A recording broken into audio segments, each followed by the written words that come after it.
اعوذ باللہ من الشیطان الرجیم بسم اللہ الرحمن الرحیم۔ سورۃ مریم قرآن کریم کی 19ویں سورت ہے۔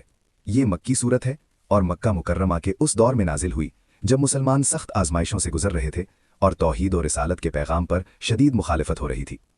اس کی کل آیات 98 ہیں اور یہ 6 رکوعوں پر مشتمل ہے۔ یہ سورت 16ویں پارے کے شروع میں موجود ہے اور 17ویں پارے کے آغاز تک جاری رہتی ہے۔ اس سورت کا نام مریم حضرت مریم علیہ السلام کے نام پر رکھا گیا ہے کیونکہ اس میں ان کا واقعہ نہایت تفصیل اور محبت کے ساتھ بیان کیا گیا ہے۔ شان نزول کے اعتبار سے مفسرین خصوصاً تفہیم القرآن اور تفسیر ابن کثیر کے مطابق یہ سورت اس وقت نازل ہوئی جب کفار مکہ حضرت عیسیٰ علیہ السلام کے بارے میں غلط عقائد رکھتے تھے اور اللہ کی طرف اولاد منسوب کرتے تھے۔ اس سورت میں ان باطل تصورات کی تردید کی گئی اور واضح کیا گیا کہ اللہ بے نیاز ہے، نہ اس کی کوئی اولاد ہے اور نہ وہ کسی کا محتاج ہے۔ سورۃ مریم کا مرکزی پیغام توحید، رسالت اور آخرت پر ایمان ہے۔ اس میں بتایا گیا کہ اللہ تعالیٰ اپنے برگزیدہ بندوں پر خاص رحمت فرماتا ہے، مگر اس کی بندگی اور اطاعت شرط ہے۔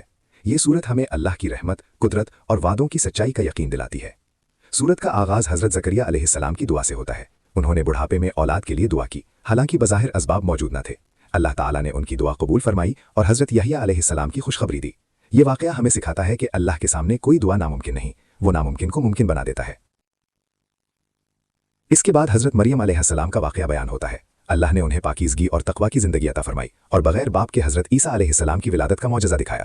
جب لوگوں نے الزام لگایا تو اللہ نے حضرت عیسیٰ کو گہوارے میں بولنے کی طاقت دی اور انہوں نے اعلان کیا کہ میں اللہ کا بندہ ہوں، اس نے مجھے کتاب دی ہے اور نبی بنایا ہے۔ اس واقعے سے واضح ہوتا ہے کہ حضرت عیسیٰ علیہ السلام اللہ کے بندے اور رسول تھے، نہ کہ اللہ کے بیٹے۔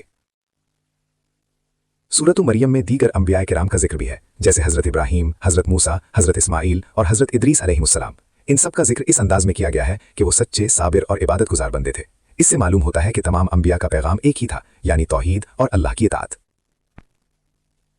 اس صورت میں ایک نہایت اہم پیغام یہ بھی ہے کہ اللہ کی رحمت وسیع ہے، مگر اس کے عذاب سے بھی غافل نہیں ہونا چاہیے۔ جو لوگ اللہ کی طرف اولاد منسوب کرتے ہیں یا سرکشی اختیار کرتے ہیں، ان کے لیے سخت تنبیہ ہے۔ قیامت کے دن ہر شخص اکیلا اللہ کے حضور حاضر ہوگا، نہ مال ساتھ ہوگا نہ اولاد۔ عملی طور پر سورۃ مریم ہمیں سکھاتی ہے کہ دعا میں اخلاص ہو، اللہ کی قدرت پر کامل یقین ہو، پاک دامنی اور تقوی اختیار کیا جائے اور ہر حال میں اللہ کی بندگی کو زندگی کا مقصد بنایا جائے۔ یہ سورت ہمیں یاد دلاتی ہے کہ اصل عزت اور کامیابی اللہ کی اطاعت میں ہے۔